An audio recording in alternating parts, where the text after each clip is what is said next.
Let's bring in the Heritage Foundation senior economist, Peter St. Onge. Peter, great to see you. Very simple question. Using the president's words, if he loses at the Supreme Court, are we screwed? I think screwed is probably taking a bit far. Trump has a style of speaking. He has backup plans on this. So he's got at least 4 other long-established laws that can be used to impose tariffs. These are national security at Section 232, unfair practices 122301, discrimination against U.S. imports 338.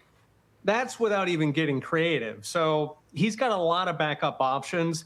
His style is to, talk about the headline first. But if this is reversed, I expect that they've already got those backup plans queued up. And so any Chinese exporters who are looking to count their tariff refunds should probably hold off. Based on my math, because I always look when the Treasury statement, Peter, comes out every month on the receipts and outlays. I just look at what we're paying in interest on the national debt. 10 years of these tariffs projected at $3 trillion. That won't even cover. So 10 years of tariffs won't even cover 3 years of interest on the debt at the rate that we're running. Maybe even like 2 years. That's how scary it is. But it illustrates how much we do need this source of revenue. That's absolutely right. There were just numbers came out that 63% of the income tax collected last month went out to service the debt. So we are swimming in debt. Our grandchildren are going to be swimming in debt. And the thing about tariffs is that they cause much less harm than other forms of taxes, like specifically the income tax. And that was something that Trump had talked about during the campaign, was that if we have all this money coming in tariff revenue, we can start to cut the income tax. Now, the thing about the income tax is that it is devastating for the economy because people work less if they're getting taxed so much. So every dollar that they collect in income tax destroys $2 to $3 of GDP. And by the way, that comes from one of Obama's lead economists who did the study on that. So the income tax, that's costing us something like $7 trillion a year. So if we can bring in $3 trillion in tariff revenue, if we can use that to either offset income taxes or actually bring them down, which is something that Trump has repeatedly talked about, if he can ever get Congress on board, that would be a heck of a trade for America. Amen. Yep. This is Dayan's argument. She says, look, tariffs are like substituting a consumption tax for an income tax. You tax consumption, not work. That's better for the economy. All right, we got to move on to this. Deadline for Obamacare open enrollment tomorrow.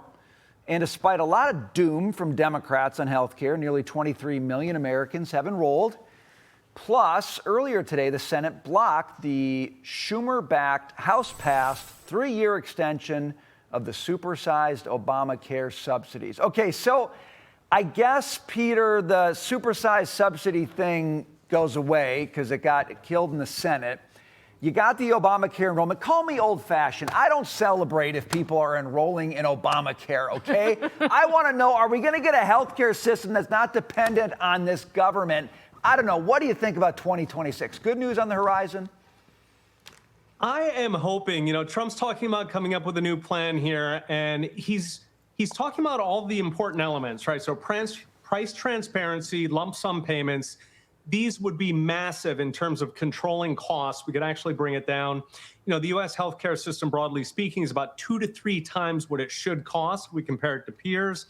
That is through and through corporate lobbying. The Democrats have unleashed them. Every healthcare reform drives up the cost because who writes these 1,000-page bills are corporate lobbyists.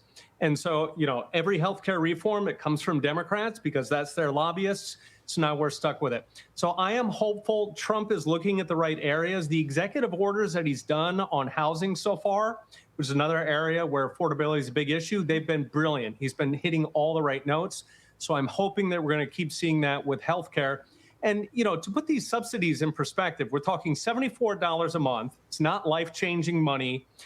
And remember that people who receive Obamacare, they are not poor, right? Everybody in America gets Medicaid up to $45,000 for a family of 4. These are not poor people that we're talking about here living hand to mouth. These are relatively middle-class people who are paying $74 a month. So they can frankly afford to pay a little bit more for the care. Right, and the supersized subsidies went to, quite frankly, wealthy people. Higher that, as one author in the Wall Street Journal wrote, Congress bribed higher income Americans to purchase expensive Obamacare plans by hiding the plan's true price tags using taxpayer dollars with those supersized subsidies. Peter, great to see you, sir. Thank you so much. Great stuff. You're preaching to the Always. choir Thanks, on that everyone. one. Yeah, Dagan. yeah, exactly. All right, man. See you.